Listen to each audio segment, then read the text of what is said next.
Scarlett, thank you very much. Jihad Al Wazir is the closest thing the Palestinians have to a central bank chief. Al Wazir studied electrical engineering at Marquette University in Milwaukee. He earned a doctorate in business administration in the UK.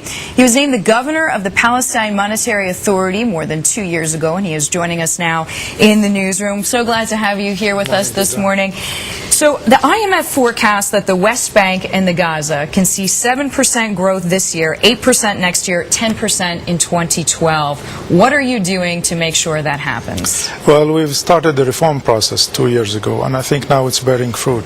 The banking sector profits last year were up by 30% in the midst of a financial crisis.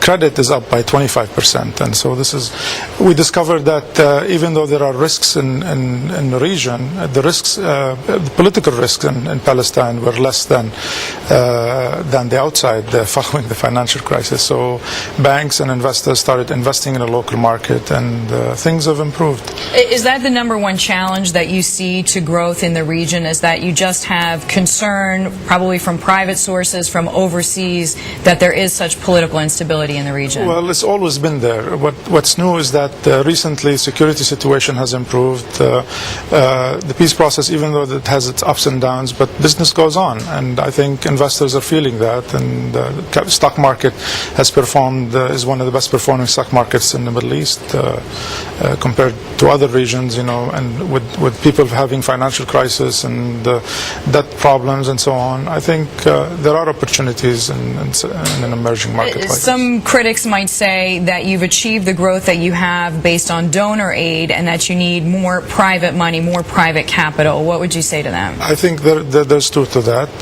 It's consumption based. I think we need to mobilize the manufacturing sector, the tourism sector, and other sectors in the economy.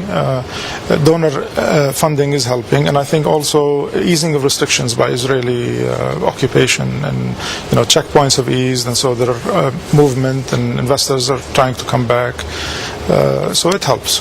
What countries are the main donors so far? Well, the United States and the European Union are the largest contributors to the Palestinian economy.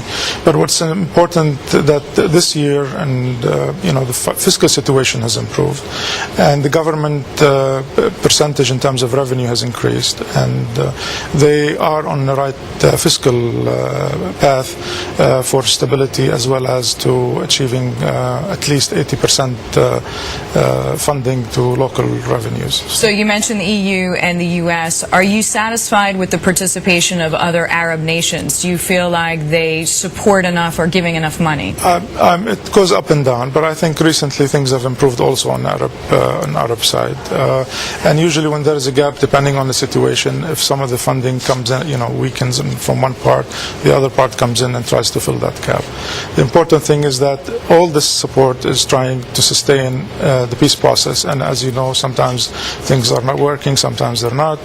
And on the economic side, at least maintaining the stability through economic improvement, through giving the Palestinians that if you focus on job creation and improving the local economy, improving the lot of Palestinians, then hopefully it'll be easier to cross the path into the peace process. Governor, we thank you so much for coming in. Our thanks to Governor Al Wazir. He is the governor of the Palestinian Monetary Authority.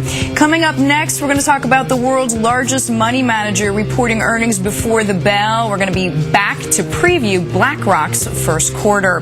Plus, wireless advertiser Foursquare needs money. The question is how the company will get the funds. Bloomberg spoke exclusively to Foursquare's CEO. You'll hear that interview after the break. Thank you.